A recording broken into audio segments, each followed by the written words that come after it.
My children took $30 million. I got a dusty envelope. What I found inside changed everything. The night the money vanished, the house went quiet in a way that didn't feel like silence. It felt like abandonment. I didn't notice it at first. Wealth has a way of cushioning shocks. It makes even disasters feel like inconveniences. But when the phone calls stopped, when the laughter disappeared, when only my footsteps echoed in the marble hallway, then I understood. I had raised 3 children in that house. I had carried them through sickness, scraped knees, stubborn adolescence and reckless youth. I built a business from a single rented stall, turned it into an empire and gave them everything I never had. And in the end they took $30 million, and they left me a dusty envelope. It arrived on an ordinary Tuesday morning.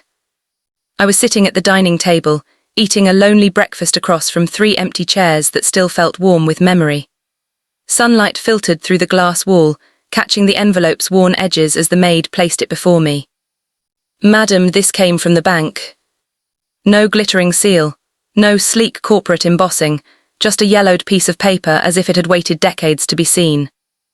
My name was handwritten across the front. I picked it up. It felt light, too light for something that had been deemed important correspondence. My hands trembled, because by then I knew what had happened. Because the children I loved more than myself, the children I trusted with my company, my accounts, my legacy, had drained the accounts dry, dissolved the holdings, and transferred everything to themselves. $30 million. And the only thing left for me was this. I sliced open the top and slid out a folded sheet, brittle with age. The handwriting wasn't mine. It wasn't my children's. It was my husband's. And my husband had been dead for 12 years. He had died in his sleep on a quiet winter night, peaceful as snow falling on a silent street. We had built the company together. He was the dreamer, I was the worker. He joked that I was the one who turned his ideas into diamonds. He left me everything. Or so I thought. The letter was dated 6 months before his death. My heart thudded as I began to read. "If you are reading this, my love, something has already gone wrong." I stopped breathing. He went on. "I want this to reach you when the company and our fortune no longer belongs to you, even if you are still alive." The room blurred. He had known. He had known this would happen. My eyes darted across the page like a child lost in a maze. Our children are good at heart, but they have never known hunger or uncertainty or what it means to build from nothing. Wealth is a comfort, but it is also a poison when taken in too large a dose. I fear that the day will come when they do not see you as their mother, but as an obstacle between them and what they believe they deserve. A sharp pain constricted my chest. Because he was right. And I hadn't wanted to see it. So I have arranged things in a way that may at first feel cruel, but I do it to protect you, and in a strange way to save them. I felt anger flare up through the shock. Because how could he have foreseen this? How could he have planned for it and not warned me? My eyes fell to the next paragraph. "If the money is gone from your name, it is because I set it up that way. I gave it to them, not to reward greed but to unmask it." I froze. My mouth went dry. He had given it to them. Deliberately. My hands trembled harder now. I wanted to know who our children truly were, without your influence, without your protection, without your goodness to soften them. I wanted to see if they would care for you when there was nothing left to gain. The words cut deeper than any betrayal ever could. But I kept reading. "If they have taken everything and left you with nothing, then I am sorry, my love, because it means I failed as a father.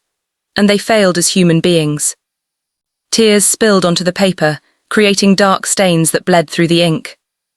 I remembered the conversations, their subtle suggestions that I retire, that the stress wasn't good for my age, that I should trust them with finances. It had all felt like concern at the time. Now I saw it for what it was. Positioning. But I did not leave you truly alone. My heart slowed. "Go to the old workshop, the one where we started everything. The truth waits for you there." The workshop had been closed for 15 years. The dust of lost time clung to every brick. The faded sign still read the company's very first name, simple, hopeful, naive. I unlocked the rusted door. Inside was the scent of old paper, oil, and memory. Sunlight sliced the gloom into ribbons. And against the far wall stood a safe I had forgotten existed. The same safe we had used when we still counted money by hand and hid it under floorboards. The combination came back to me, not through conscious memory but muscle memory. The door creaked open. What lay inside was not money. It was something worth far more. Documents, contracts, ownership transfers. A different company, one I had never heard of, but which documentation proved was owned entirely by me. And then the financial statements. My breath caught. It wasn't 30 million. It was 300 million. A shell company, hidden, layered through trusts and holdings and international branches. And all of it mine. Along with another letter. I opened it slowly. If you are reading this, my beloved, then the children made their choice. I left them what they believed was everything, because I wanted to see whether wealth owned them, or whether love still did. If they abandoned you, then know this, I protected you long before they betrayed you. This company, these assets were always yours. You built our empire more than I ever did. You held it together when I wanted to give up. You wiped tears, balanced books at midnight, and still had energy to kiss our children goodnight. You are the true foundation. My tears dripped freely now. Do not tell them what you found, let them learn who they are, not who they pretend to be. But listen carefully to your heart. If they return not for money but for you, then decide whether forgiveness is still possible. I trust your heart more than my own. And remember, wealth can test love, but it can never replace it. Yours forever, Ahmed. I pressed the letter to my chest and cried until my body had no more tears left. Not because of the betrayal, but because even from beyond the grave my husband had seen me, trusted me, valued me, not as a possession, not as a partner of convenience, but as an equal architect of our life. And he had been right. The next part of the story didn't unfold quickly. It took months. Months of silence from the children until the money began to crumble under their fingers. Investments gone wrong, overspending, loans taken out. Business decisions made with arrogance and ignorance. And then one by one they came back. Not as proud heirs but as broken adults. The first to knock was my eldest son. He stood at the door like a stranger, his expensive suit wrinkled, his voice stripped of its polished confidence. Mom, I'm sorry. I waited. He swallowed. I thought, his voice cracked. I thought I deserved it, that it was my right. I told myself I'd still take care of you, but when the money came I changed, I didn't even see it happening. He fell to his knees. I lost everything. For a long time I said nothing. Then I did the only thing my heart, still a mother's heart, knew how to do. I pulled him into my arms and cried with him. Not because he lost the money, but because he finally found himself. The second came weeks later, the third after that. Each carried shame, each confessed, none asked for money. Not once. They only asked for forgiveness. And forgiveness is never simple. It is a mountain climbed slowly, breath by breath. But I chose to start climbing. I never told them about the hidden fortune. Instead, I made them start from the beginning, from the place where wealth isn't an inheritance, but a lesson.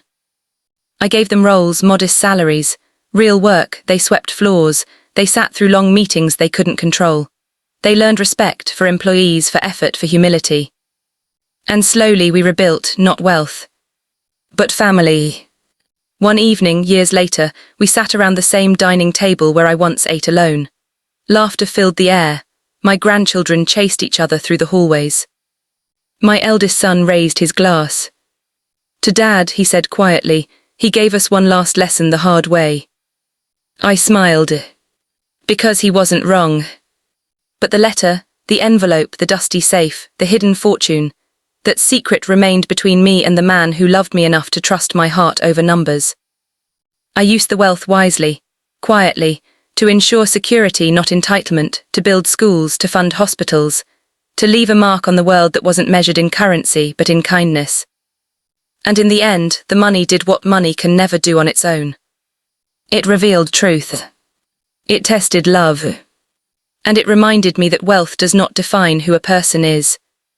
Character does. Moral of the story. True wealth is not measured by money, but by integrity, gratitude, and love. When greed takes over, even family can be lost. But when humility returns, forgiveness can rebuild what fortune could never buy.